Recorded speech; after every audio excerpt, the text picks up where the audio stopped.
Hey guys! Welcome to Couple. Please like and subscribe if you like this video. The Gerald R. Ford, the U.S. Navy's costliest warship, suffered a new failure at sea that forced it back to port and raised fresh questions about the new class of aircraft carriers. The previously undisclosed problem with a propulsion system bearing, which occurred in January but has yet to be remedied, comes as the Navy is poised to request approval from a supportive Congress to expedite a contract for a fourth carrier in what was to have been a three-ship class. It's part of a push to expand the Navy's 284-ship fleet to 355 as soon as the mid-2030s.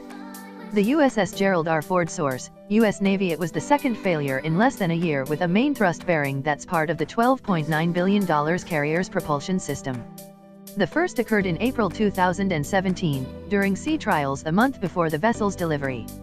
The ship, built by Huntington Ingalls Industries Incorporated, has been sailing in a shakedown period to test systems and work out bugs.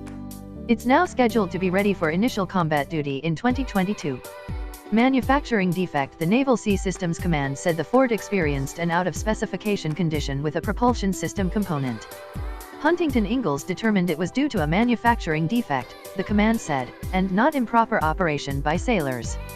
The defect affects the same component located in other parts of the propulsion system, the Navy added. Navy officials didn't disclose the problem during budget hearings before Congress in recent weeks, and House and Senate lawmakers didn't ask about it.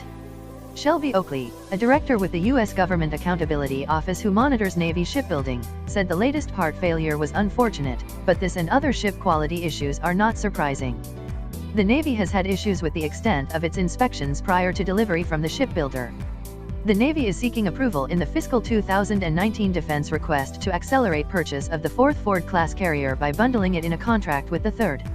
It expects to request congressional support over the next month or two for what's now an estimated $58 billion program.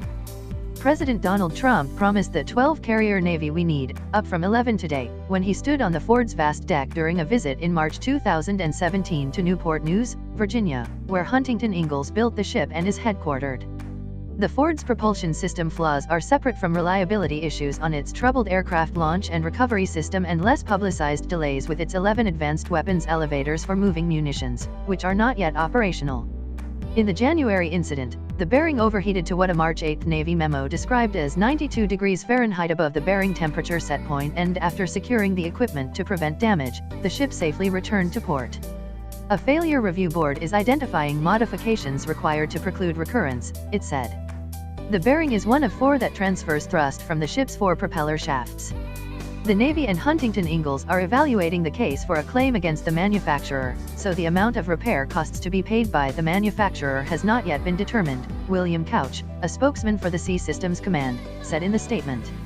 It's encouraging that the Navy wants to hold the manufacturer accountable, however, it is unclear what warranty provisions the Navy has, Oakley said. The Navy has a cost reimbursement contract with the shipbuilder, where the Navy pays the shipbuilder's costs in exchange for its best efforts to build the ship, and also did not have a warranty with the shipbuilder. GE's Roll Couch and Huntington Ingalls spokesman Bissy Brenton declined to say who made the bearing that failed. But General Electric Co. is responsible for the propulsion system part, and the Navy Program Office said in an assessment that an inspection of the carrier's four main thrust bearings after the January failure revealed machining errors by GE workers at a Lynn, Massachusetts, facility during the original manufacturing as the actual root cause. Deborah Case, a GE spokeswoman, said in an email that GE did produce the gears for the CVN-78. However, we are no longer producing gears for CVN-78 and we cannot comment on the investigation. The CVN-78 is the official name of the Gerald R. Ford. Couch said defects will be fully corrected during the ship's upcoming post-shakedown availability phase. All vessels go through the phase intended for correcting deficiencies discovered during the post-delivery sea trial conducted by sailors. The post-shakedown availability was supposed to start last month and end in December. Its start is now delayed until this summer in part because of the failure, with completion about a year later, according to Couch.